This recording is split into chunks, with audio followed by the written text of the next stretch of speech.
வணக்கம். Dev governments discussion. சரி, ஒரு ராஜாவை நான் சொல்கிறது தெளிவானதுன்னா பொறுமை கேட்டுக்குங்க. அரசாங்கம் அப்படின்றது ஒரு ஆஃபீஸ், அதாவது ஒரு ஃபேக்ட்ரின்னு வச்சுக்கோங்க. அந்த ஃபேக்ட்ரியில் இத்தனை பேர் வேலை செய்கிறாங்க, இவ்வளோ லாபம் கிடைக்கிது, இவ்வளோ செலவாகுது அப்படின்னு ஒரு கான்செப்ட் இருக்குது. ஓகே, இப்போது நேற்று ஒருத்தர் கேட்டிருக்காங்க, நீங்கள் எதுக்குங்க ஆக்டர் விஜய் அவர்களுக்கு இப்போ ஒரு முதலமைச்சர் வாரானா 5 கோடி ரூபா கொடுக்குறேன்றீங்களே, கணக்கு போட்டிங்கன்னா மாதம் 20 கோடி ரூபா,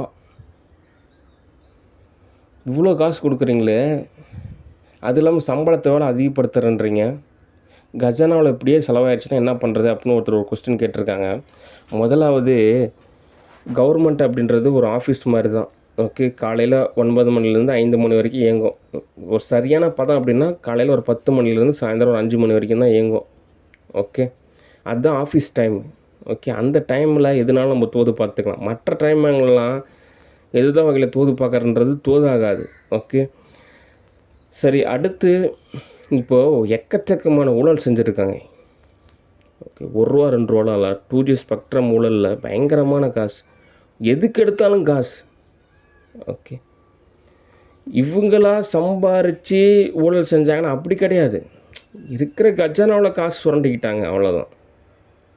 ஓகே, அப்போது ஒரு தீர்வாக வந்துட்டு ஒரு மாற்று ஒரு கட்சியாக ஒருத்தர் செயல்படுறாங்க, அவங்களுக்கு ஆதரவு தரணும். ஆரம்பத்தில் ஒரு குழந்தைய வளர்த்துறப்போ ரொம்ப சிரமந்தான். அடிக்கடி ஆஸ்பத்திரி கூட்டிகிட்டு போகணும், நிறைய செலவு இருக்கும், அதை கூடவே இருந்து கவனிக்கணும். அதுவே ஓரளவுக்கு வளர்ந்துருச்சு அப்படின்னா ஸ்கூலுக்கு மட்டும் அனுப்புனா போதும். ஓகே, அதுவே இன்னும் கொஞ்சம் வளர்ந்துருச்சு அப்படின்னா ஒரு காலேஜுக்கு ஒரு school fees, college fees, school fees முடிச்சதுக்கப்புறம் காலேஜ் ஃபீஸு, அதுக்கப்புறம் சாப்பாட்டு செலவு, ஓரளவு தோது பார்த்துக்கிட்டா போதும். அதுக்கப்புறம் ஒரு வேலைக்கு போயிட்டாங்கன்னா அவங்களே தன்னைத்தானே பாதுகாத்துக்குவாங்க. ஓகே, அதனால் டிவிக்கு பொறுத்த வரைக்கும் ஆரம்பத்தில் அவங்க கொஞ்சம் காசு கொடுத்தா தான் ஒரு பதமாக பக்குவமாக செயல்படுவாங்க. ஓகே, ஏன்னா ஒரு தைரியத்துக்காக. ஓகே, சரி, அப்போது தீர்வு என்ன அப்படின்னா, இப்போ கஜானாவில் காசு சேரணும். ஓகே, அதுதான் தீர்வு. அப்படின்றப்ப கவர்மெண்ட் அப்படின்றது ஒரு ஃபேக்ட்ரி மாதிரி வச்சுக்கிட்டா, கவர்மெண்ட் தரப்புலேருந்து ஒரு 1000 பிஸ்னஸ் நான் செயல்படுத்தலான்னு இருக்கேன். ஓகே, இப்போது ரொம்ப காலகட்டத்துக்கு அப்புறம், போராட்டத்துக்கு அப்புறம் நீங்களே நிர்வகிங்க, நாங்கள் அக்செப்ட் பண்ணிக்கிறோம் அப்படின்னு சொல்கிற மாதிரி சொல்கிறாங்க. ஓகே, இருந்தாலும் யதார்த்த ரீதியாக சேர சோழ பாண்டியர்கள் ஒருத்தர் 2 பேர்லாம் கிடையாது, நிறையா பேர் வந்து இந்த மாதிரி தமிழில் ஒரே சொல்லுக்கு பல வார்த்தை இருக்குது. மன்னர், அரசர், ராஜா அப்படின்ற மாதிரி நிறைய பேர் சொல்கிறாங்க. ஒருத்தர் 2 பேர்லாம் இல்லை, நிறையா பேர் வாழ்ந்துருக்காங்க அந்த மாதிரி பல வருஷத்துக்கு. அதே மாதிரி பரம்பரையாக வாழ்ந்துருக்காங்க. ஓகே, ஆனால் என்ன யதார்த்தமான ரீதியாக அவங்க அப்போ இருந்த சூழ்நிலையில் ஓரளவு தோது பார்த்துக்குவாங்க, அவ்வளோதான். வரலாறு தனிப்பட்ட நிலை மேம்பாடு அப்படின்னு கேட்டால் ஒரு கொஸ்டின் தான். ஓகே, அதனால் அது ஒரு பணி மாதிரி தான். ஓகே, பெருசாக வந்துட்டு அப்படிங்க இப்படிங்க குமரி கண்டத்தை அப்படி தான் சொன்னாங்க, கடைசியாக பார்த்தா அந்த அடையாளமே இல்லாமல் போயிடுச்சு. இன்றைக்கி வரைக்குமே குமரி கண்டத்தை பற்றி ரிசர்ச் செய்கிற அளவு கூட பொருளாதார நிலை இருக்கா அப்படின்னு கேட்டால் ஒரு கொஸ்டினாக தான் இருக்குது. ஓகே, அதனால் கஜானா அப்படின்றது ஒரு கான்செப்ட். ஓகே, அது கவர்மெண்ட் அப்படின்றது ஒரு ஃபேக்ட்ரினா, அந்த ஃபேக்ட்ரியில் நிறையா தொழிலை அறிமுகப்படுத்தலான் இருக்கு. ஒரு 1000 பிஸ்னஸ். டிவிக்கு நீங்கள் என்ன பண்ணுறீங்கன்னா, கவர்மெண்ட் சார்பாக இயங்கக்கூடிய ஒரு 1000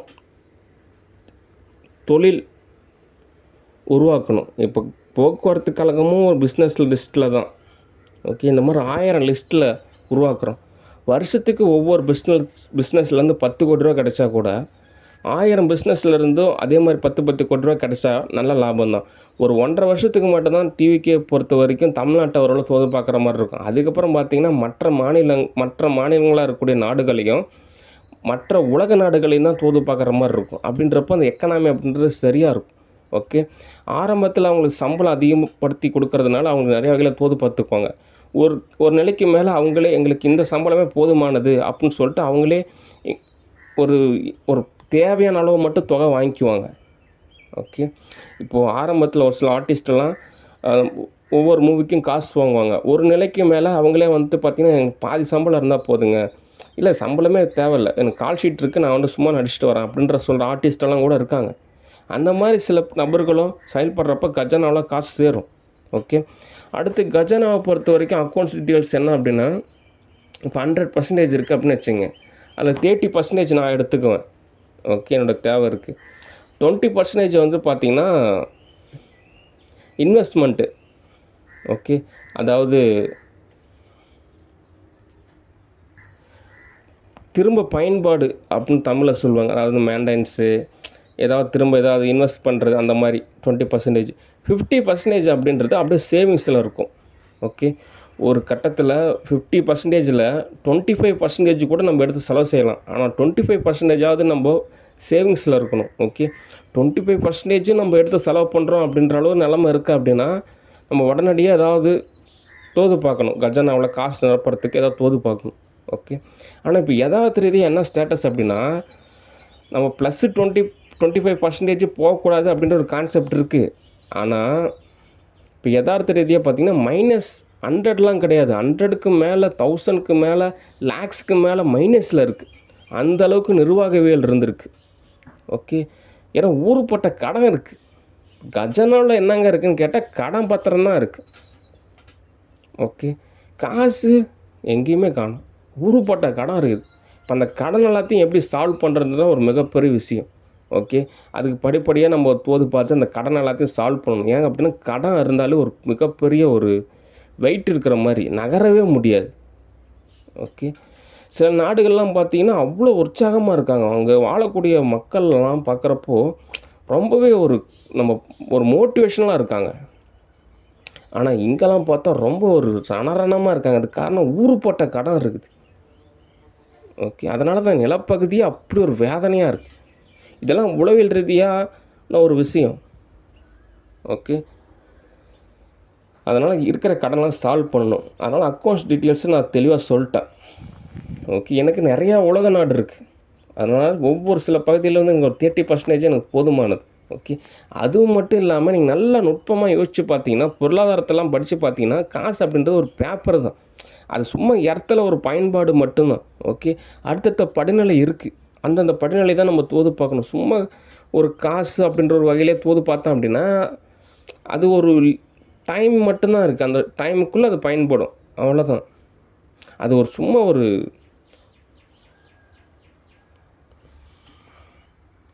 இடத்துலேருந்து இன்னொரு இடத்துக்கு போகிறதுக்கான ஒரு பயண சீட்டு மாதிரி தான்.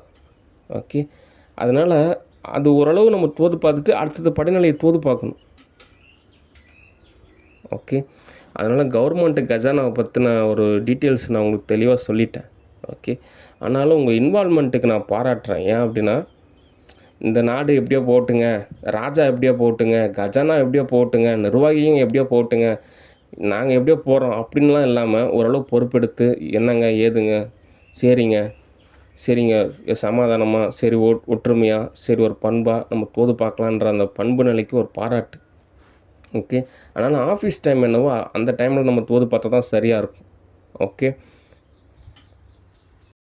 சரி, அடுத்து என்ன நிகழ்வு அப்படின்றத நான் சொல்லிடுறேன்.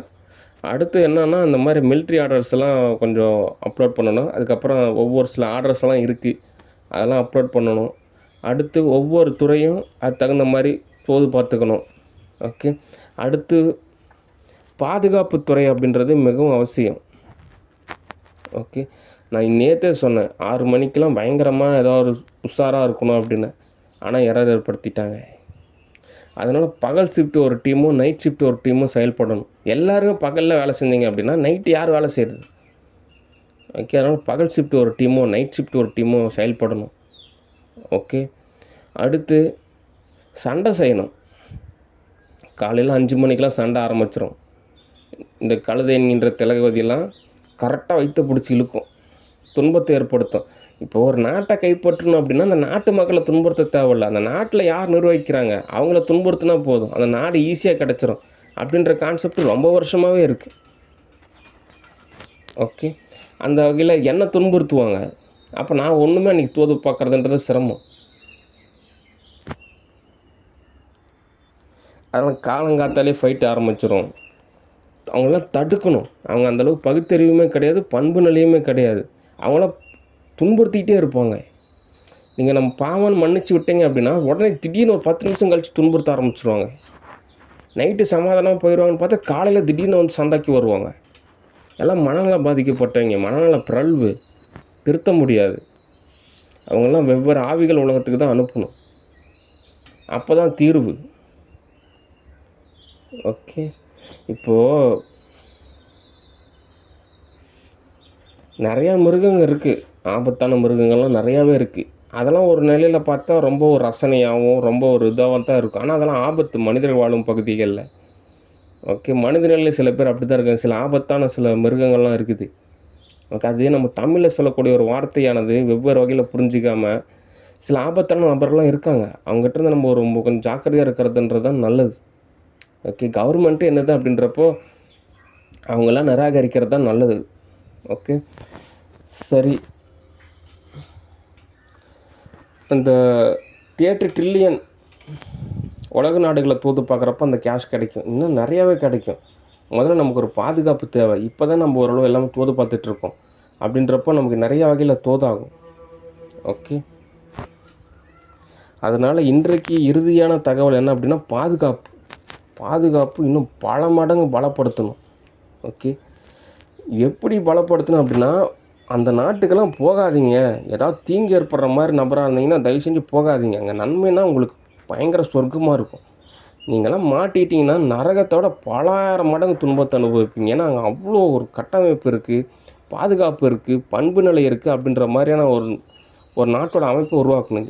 உள்ளூர்காரங்களே கூட ஒரு பதமாக தான் நடந்துக்கணுன்ற அளவுக்கு நம்ம ஒரு பாதுகாப்பு ஏற்படுத்தணும். அனாவசியமாக மோதல்னு நினச்சிங்கன்னா அவ்வளோதாங்க அப்படின்ற அளவுக்கு ஒரு பாதுகாப்பு ஏற்படுத்தணும். படிப்பில் அவங்க தாங்க ஃபஸ்ட்டு, எக்கனாமியில் அவங்க தாங்க ஃபஸ்ட்டு, ஸ்போர்ட்ஸில் அவங்க தாங்க ஃபஸ்ட்டு, எல்லா இதுலையும் அவங்க தாங்க ஃபஸ்ட்டு. அனாவசியமாக அவங்ககிட்டலாம் போய் மோதாதீங்க. அப்புறம் நீங்கள் மட்டும் இல்லை, உங்களுக்கு சார்ந்த அத்தனை நபரும் இருக்கிற இடமே தெரியாமல் போயிடுவீங்க. அப்படின்ற அளவுக்கு நம்ம ஒரு பாதுகாப்பு ஏற்படுத்தணும். அப்போ தான் இவங்க நெருங்கவே மாட்டாங்க. இவங்க பாட்டு அமைதியாக விலகிடுவாங்க. ஓகே. அதனால் ஒரு துணிச்சலாக, ஒரு தைரியமாக, ஒரு பண்பு நிலையில் ஒரு நெறியாக நம்ம முன்னேறி போனோம் அப்படின்னு நிறையாவே சம்பாதிக்கலாம். ஏன் விண்வெளிக்கே கூட போகலாம். இங்கெல்லாம் இருந்தவங்களும் பல நிலையை கடந்து போனவங்க. ஓகே. அதுக்கெல்லாம் நிறைய ஆதாரமே இருக்குது. மாடல் டிசைன் இல்லைங்கன்னா தான் நம்ம ஒன்று தோது பார்க்குறது சிரமம். எக்கச்சக்கமான மாடல் டிசைன் இருக்குது. ஓகே. அதெல்லாம் ஃபாலோ பண்ணோம் அப்படின்னா பயங்கரமான ஒரு லைஃப் ஸ்டைல் அமைச்சிக்கலாம். ஓகே. அதனால் பாதுகாப்பு துறையை பல மடங்கு அதிகப்படுத்தணும். ஓகே. அதாவது இறுதியாக என்னென்னா, இந்த போர் நடக்கும். இப்போ தான் யானையெல்லாம் பார்க்குறது ரொம்ப சிரமமாக இருக்குது. அப்போல்லாம் நிறைய யானை இருக்கும் போர்க்காலத்தில். இப்போ இருக்கிற யானையோட அப்போல்லாம் பயங்கரமாக இருக்கும் யானையெல்லாம். ஓகே. தந்தை வச்சுக்கிட்டு பயங்கரமாக இருக்கும் ஒவ்வொரு யானையுமே. அந்த யானைகள்லாம் சேர்ந்து ஒரு 1000 யானையை, அந்த 1000 யானைகளை சும்மா போர் செய்ய மாட்டாங்க. யானைக்கு மேலே நிறைய பேர் உட்காந்துட்டு தான் போர் செய்வாங்க. அந்த 1000 பேரையும் கொன்று, அந்த 1000 யானையுமே கொன்று, அந்த போர்க்களத்தில் யார் ஜெயிக்கிறாங்களோ அவங்களுக்கு கலிங்கத்தி பரணி பாடுவாங்க. ஒருத்தருக்கு 2 பேருக்கெலாம் நிறையா பேர் கலிங்கத்தி பரணி பாடியிருக்காங்க. அந்தளவுக்கு ஒரு வீரமான ஒரு நாடு. ஓகே. அதனால் நம்ம எதுக்கு எடுத்தாலும் சினிங்கிட்டு சும்மா ஒரு பண்பு நிலையில் இருக்கோன்னு சொல்லிட்டு அவங்களுக்கெல்லாம் நம்ம ஓரளவு மன்னிச்சு விட்டுட்டு இருந்தோம் அப்படின்னா துன்பத்தை ஏற்படுத்துகிறாங்க. அதனால் பயங்கரமான ஒரு வீரமாக இருக்கணும். அப்போ தான் பாதுகாப்பு, அப்போ தான் செல்வ செழிப்பு, அப்போ தான் வாழ்வியல், அப்போ தான் மேன்மை, அப்போ தான் நிறையா நன்மை, அப்போ தான் நல்லதான ஒரு பண்பு நிலையிலான ஒரு நன்வாழ்வியல். ஓகே. மற்றபடி இந்த தமிழ் மொழியை கற்றுக்கிட்டு அறிவொளி அண்ணா, பகலொளி பகலவன், இதெல்லாம் நம்ம எவ்வளோ வார்த்தைகளை சொல்லலாம், ஆனால் செயல்படுத்தணும். ஓகே. நம்ம நிறையா விஷயத்தை செயல்படுத்தணும். அப்போ தான் தோதாகும். ஓகே. சரி. நல்ல ஒரு பாதுகாப்பான ஒரு நிலையை போது பாருங்கள். ஓகே. பாதுகாப்பு தான் இப்போதைக்கு மிகவும் அவசியம். ஓகே. சரி. இன்றைக்கு தகவல் போதுமானது. நன்றி. வணக்கம். பாய்.